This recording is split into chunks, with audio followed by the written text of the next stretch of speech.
Thank you very much, Kay, for that very kind introduction. And a very good evening to you all, ladies and gentlemen, distinguished guests. It's a real pleasure and an honor to be here this evening on this very important occasion. And I hope all of you will donate a lot of money to the Women's Foundation. I think they are doing sterling work, and they deserve your support and my support. And I'm sure, as Sumei said earlier, many of you could have gone to other functions this evening. The fact that you have chosen to come here must show that you support women causes. So donating money to them is a very important thing, and I hope you just keep doing it. I don't know whether some of you remember last month, in fact on the 7th of October, the Norwegian Nobel Committee awarded the Peace Prize this year to 3 women. 2 of them are from Liberia, President Ellen Johnson Sirleaf, and also an activist from Liberia, Lema, I'm sorry, I may mispronounce the name, Gowi. And the 3rd recipient was from Yemen, a rights activist, Tawakkul Karman. The committee said they gave them the award because of their non-violent struggle for the safety of women and for women's rights to full participation in peace-building work. And the committee said, we cannot achieve democracy and lasting peace in the world unless women obtain the same opportunities as men to influence developments at all levels of society. Well, ladies and gentlemen, I'm sure you all know that women have not yet achieved equality, whether it's in Hong Kong or in the West or in other countries. So we've got a lot of work to do. I myself have chosen politics because I think it is important for women to devote themselves to public affairs and to try to influence decision-making. That's why in 1991, I gave up journalism to stand for election as an independent. And I've been elected into LegCo ever since, except in 1997, when China took back Hong Kong. I myself and other members of the pro-democracy movement were all thrown out of office for 1 year. In 1998, there were fresh elections, and I was re-elected up to now. But I'm sorry to have to report to you that even in the Legislative Council, there are 60 members, but only 11 women.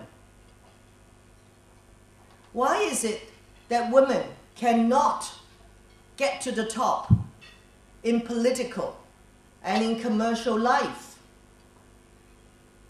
Is it because we are lesser beings? Or is it because of discrimination? I'm sure all of you in this room regard yourself as very fair-minded people, and you would not discriminate against women.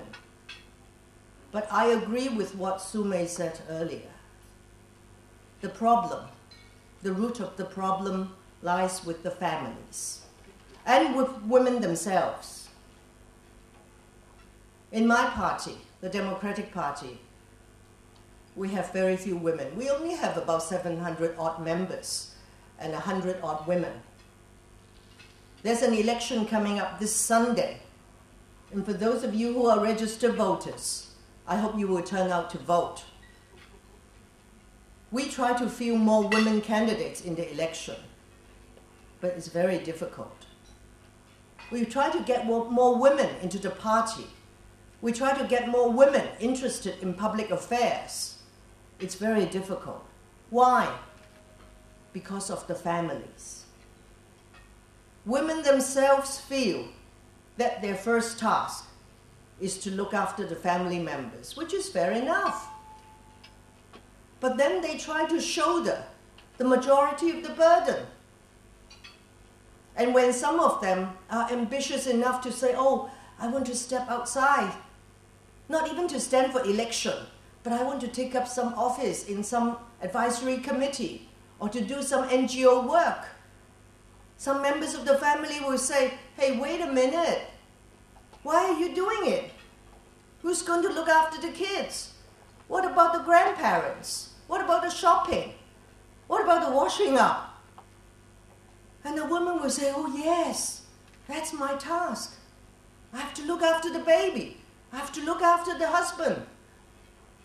So my dear friends, unless and until you are ready to encourage your daughters, your relatives, your friends, your women friends, to go out and have their own career and have their own ambition achieved in public life, it will be very difficult. So, I just hope that our friends here would really do some soul searching. Ask yourself, if you have some very brilliant women at home, would you encourage them to go into public life?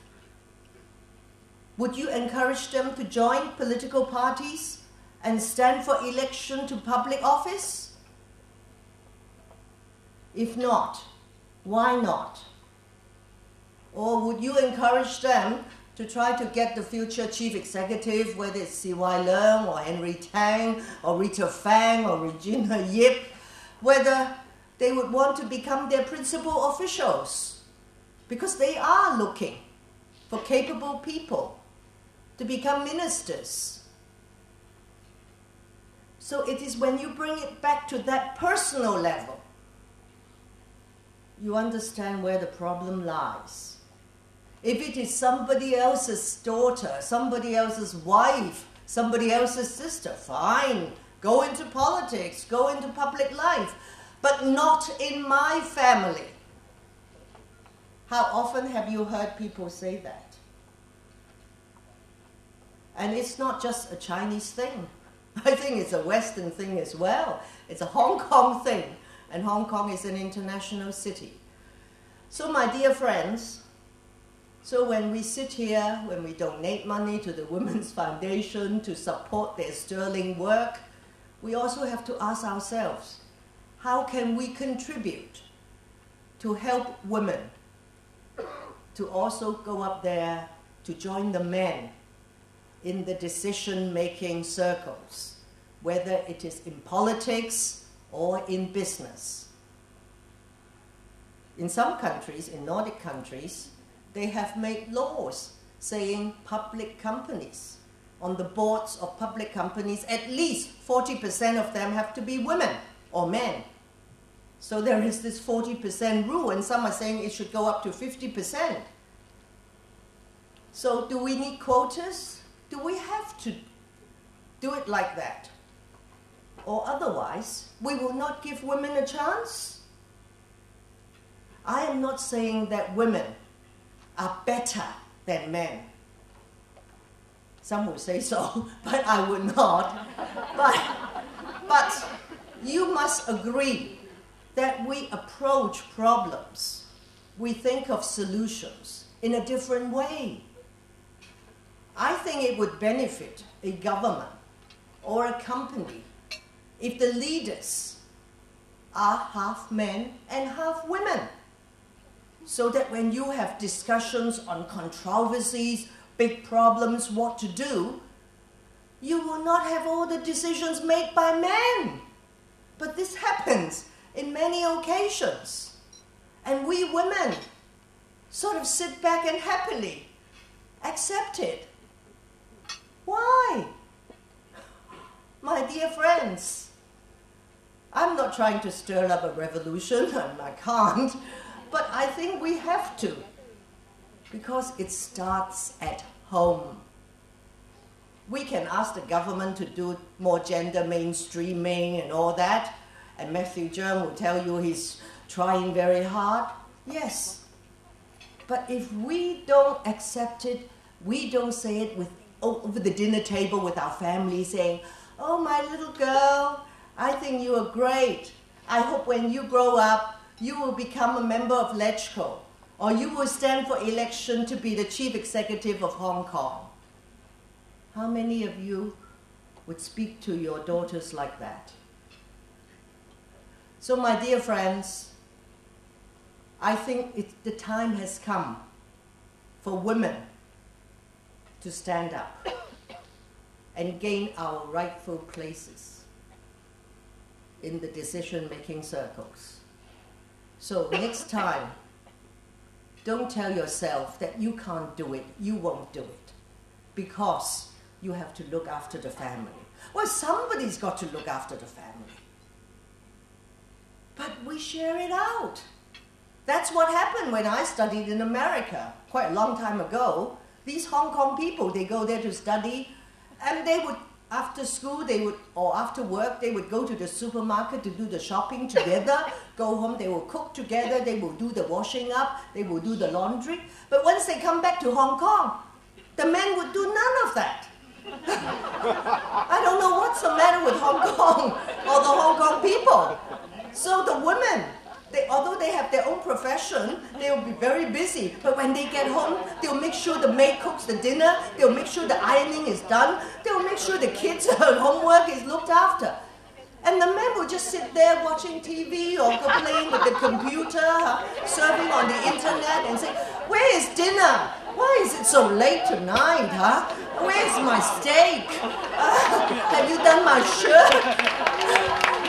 So you're laughing because you've heard it all before, isn't it? I didn't make it up. But what may be new to some of you is that you haven't seen those Hong Kong people who went abroad to study in America and the way they behaved over there and how they were transformed when they got back to Hong Kong. So my dear friends, I am here pleading, just like earlier when Sume was pleading for you to donate. I'm pleading for you to give women a chance. Because by doing that, you are giving the whole society a chance. I hope and I'm sure you all fair-minded people, you know that women have a lot to contribute.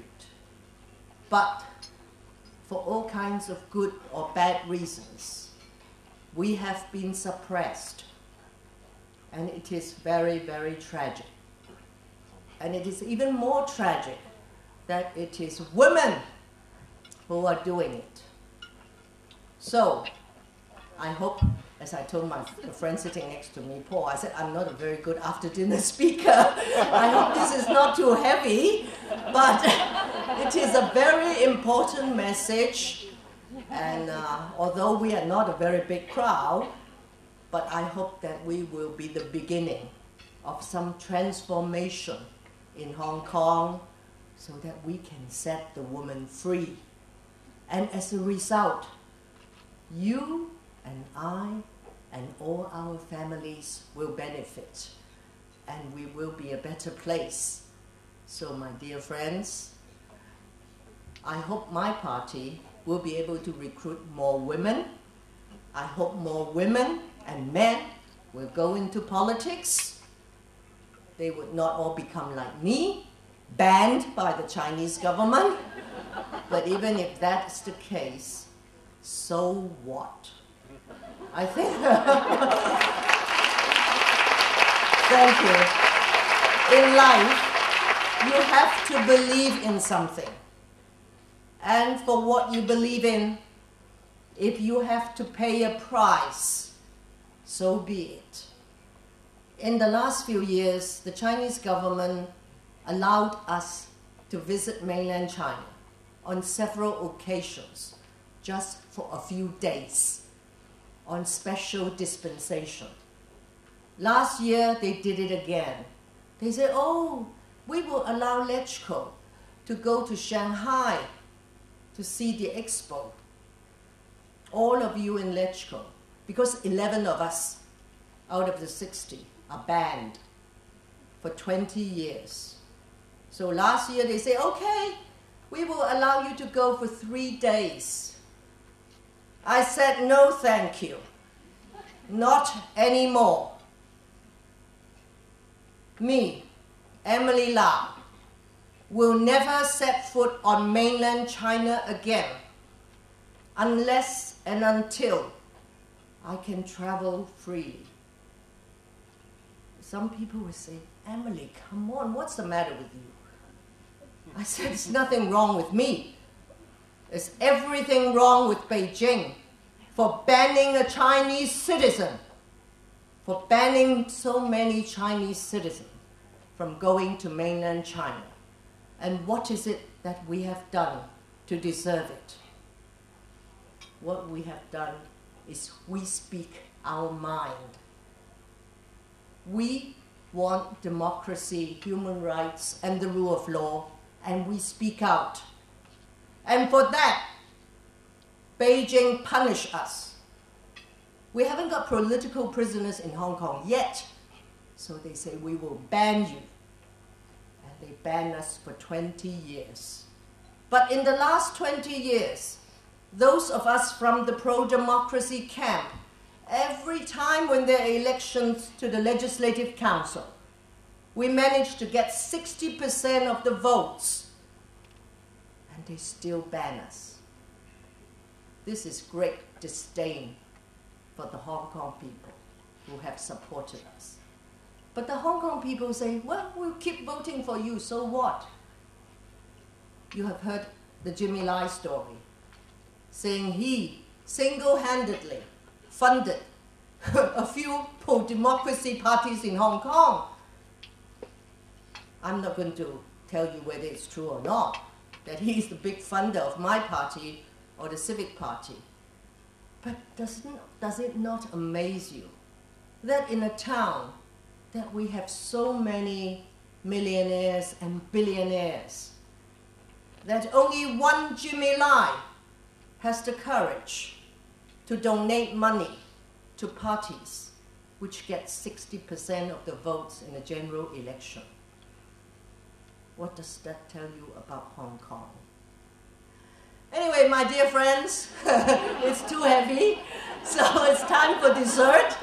And don't forget, donate money to the foundation and set the women free. And one fine day, we will have democracy in Hong Kong and China. Thank you very much.